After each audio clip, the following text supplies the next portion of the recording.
Бүгін бүткіл дүйнөдө адам укуктарынын күнү белгиленүүдө. Анткени 1948 жылдын 10 декабрында Бириккен Улуттардын Жалпы Ассамблеясы адам укуктары боюнча жалпы декларацияны кабыл алган. Кыргызстан ал декларацияга 94 жылы кошулган жана Акаевдин учурунда Кыргызстан адам укуктарынын өлкөсү деп да жарыяланган, бирок алар андан бери жакшылыктуу деңгээлде корголбойт. Мамлекеттик пропаганданын айынан болсо, акыркы жылдары адам укуктары деген түшүнүк кыргыз маанайына, кыргыз менталитетине жат баалуулук деп айтылып келет. Жана аларга динчилер кошулгандан кийин эл арасында Куран турганда кайдагы бир декларациянын кереги эмне? Адам укуктары ошол Куранда деле жалпысынан белгиленген деп айтылат.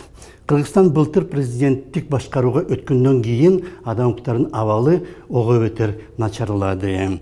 Жана жакында 30га жакын активист камакка алынганы ага далил. Сөз эркиндиги адам укуктарынын ажырагыс бөлүгү, жана Кыргызстан өзүн заманбап мамлекетмин деп эсептейин десе, бул тармактагы саясатын оңдош керек.